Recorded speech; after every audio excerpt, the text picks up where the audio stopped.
અમે સફળ થવા માટે ઘરેથી જઈ રહ્યા છે. 10 વર્ષ બાદ પરત ફરીશું તેવું કહી ગુમ થયેલા 2 બાળકો મુંબઈના દાદરથી સુરત પોલીસને મળી આવ્યા હતા. 200થી વધુ સીસીટીવી કેમેરા ચેક કરીને ભારે જહેમત બાદ બંને બાળકોને પરત લવાયા હતા. સુરતના પાલનપુર ઉગત કેનાલ રોડ ખાતે રહેતા અને ટ્યુશનમાં સાથે અભ્યાસ કરતા 2 સગીર મિત્રો ઘરેથી કોઈને કહ્યા વગર જ જતા રહેતા પરિવારે પાલ પોલીસ સ્ટેશનમાં અપહરણની ફરિયાદ નોંધાવી હતી, જેમાં એક મિત્રના ટ્યુશન બેગમાંથી ચિઠ્ઠી મળી આવી હતી, જેમાં લખ્યું હતું કે હું સફળ થવા માટે જાઉં છું અને 10 વર્ષ બાદ પરત આવીશ, મને શોધતા નહીં. પોલીસે 200 જેટલા સીસીટીવી ફૂટેજને આધારે તપાસ કરી બંને સગીરો સુધી પહોંચી હતી. બંને વિદ્યાર્થી મુંબઈના દાદર ખાતેથી મળી આવ્યા હતા.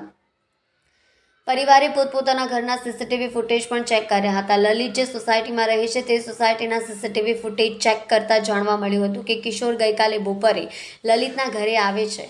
ત્યારબાદ બંને મિત્રો કિશોરના ઘરેથી જાય છે. આ ઉપરાંત લલિતના ટ્યુશન બેગમાંથી એક ચિઠ્ઠી પણ મળી આવી હતી, જેમાં લખ્યું હતું કે હું સફળ થવા માટે જાઉં છું, હું 10 વર્ષ બાદ પરત આવીશ, મને શોધતા નહીં.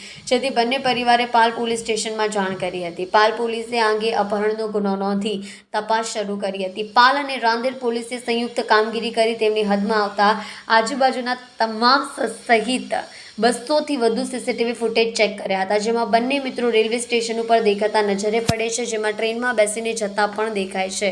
જેથી પોલીસે ટીમો રવાના કરવામાં આવી હતી, જેમાં બંને મુંબઈ હોવાની જાણ થઈ હતી, જ્યાંથી બંને બાળકોને પોલીસ લઈ આવી હતી. પોલીસના જણાવ્યા પ્રમાણે બંને વિદ્યાર્થીઓ 800 રૂપિયા ખિસ્સામાં લઈને સફળ થવા નીકળ્યા હતા.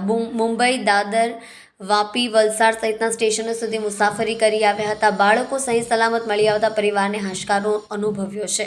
બંને બાળકોને પોલીસે પરિવારને સોંપી દેવામાં આવ્યા હતા.